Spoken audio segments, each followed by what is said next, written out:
you've all probably found and been paying attention to the fact that there is a growing industry of health and fitness influencers who are spreading misinformation online. And real nutritionists and dietitians have taken to TikTok to fight back against the misinformation being spread. However, a recent report from the Washington Post shows that even those real dietitians, those actual nutritionists, aren't being entirely honest either. From Gizmodo, notably, the Post points to a campaign that was pushed on TikTok using the hashtag safety of aspartame.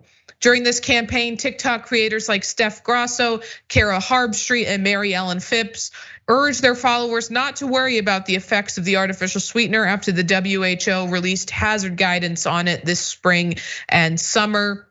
However, these influencers did not clearly disclose that they were paid by the lobbying group known as American Beverage, which represents the likes of Coca-Cola and PepsiCo. It continues on. The registered dietitians and nutritionists we relied on shared their own informed opinions when communicating the facts to their audiences and were upfront about being paid, American Beverage spokesperson William Dermody told the Washington Post. And what irritates me about this story in particular is that I think that these dietitians and nutritionists are just sharing their honest to God opinion, because for so long, people in this industry have been pushing back against the narrative that's being pushed by the sugar industry and sugar lobby that aspartame is more dangerous than sugar. So for them to, and they didn't clearly disclose, despite what that statement says, it was not clearly disclosed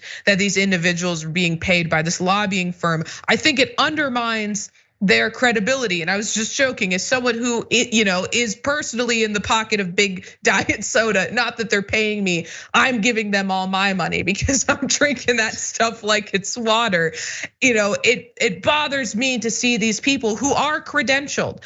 Some of these people who are researchers. There are medical doctors on TikTok who are researchers on nutrition issues who talk about the fact that the data suggesting that aspartame is horrific for you and somehow worse than drinking sugar is spurious at best. that the data collected to suggest that is based on giving an insane amount of aspartame to rats in doses that we as humans would never be able to replicate simply by drinking soda. So for them to be taking this money and not disclosing that really undermines what I think is a good point. But they're not the only people doing this, because I mentioned the sugar lobby has been pushing this narrative for a long time, and they haven't stopped doing that just on TikTok. Because from that Gizmodo article, the buck doesn't stop at aspartame, however.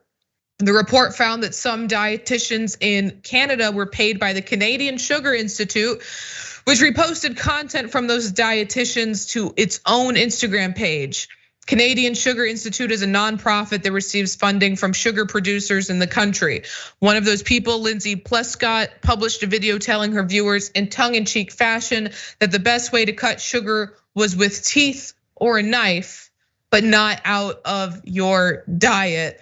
And if you're wondering how much they got paid, the influencers wouldn't say specifically, but from that article, the influencers investigated in the report didn't disclose how much they've been paid exactly, but those contacted by the outlet indicated that it was in the ballpark of a few thousand to tens of thousands of dollars per post, depending on their follower count. So my question is how do I get that money? Man, it's kind of crazy and it's sad too at the same time, because I think normal people are just trying to figure out what's the best stuff to put into their body. And yeah, these large corporations make it as hard as possible on us. I was reading a piece, I think it was in the New Yorker recently, just about the lies in labeling across everything that's in the supermarket aisles that aren't, your proteins and your produce. Everything else in between, there's just a war for mind share and tricking us into thinking these food-like substances are better for us than they already are.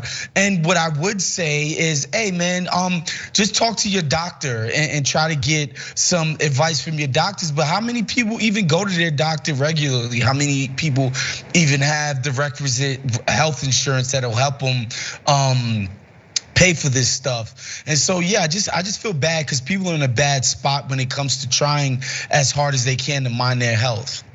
Right, especially, you make a good point about people not being able to go to their doctors so frequently. And then they turn to these doctors on the internet who aren't giving you advice specifically, but are giving general advice, and then finding out that that person is being paid by a lobby, by an industry to tell you that. I feel like it can be very confusing to the individuals, but of course, best advice. But it's designed to confuse people. It's not even that it can be, it's designed that way when they're like, oh, this is a honey-like substance, or this is whole wheat-ish, or like they use these words that they know people associate with healthy products, and they trick people into getting them. And so this artificial sugar fight is no different, right? It's literally language designed to trick people. It's not people being stupid or not smart enough to discern. They're paying people millions of dollars to come up with ways to deceive consumers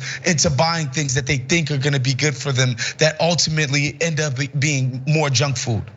I'm seeing a lot of people in the chat right now saying that they don't know where they come out on this artificial sweetener versus sugar debate. And as you just laid out, there's a good reason that you don't understand and don't know where you come out on it. As you were reading it, Ray, I'm like, man, this could go either way. I don't even know where this is going, right? And again, I've read the article, and I'm trying to pay as hard as attention as I can. It's very, very difficult for people out there to figure out what it is they should and shouldn't be doing, putting into their body, and at what quantities, right? Maybe it might be cool to have, maybe one Diet Coke a day, but maybe 7 isn't the best idea, right? Like it's hard for everybody to make these decisions.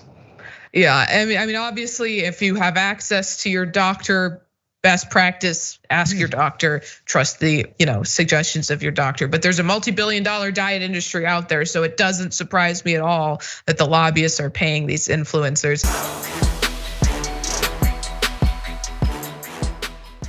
Check out the Damage Report podcast each day, wherever you get your podcasts, whether Pocket Casts or Stitcher or iTunes.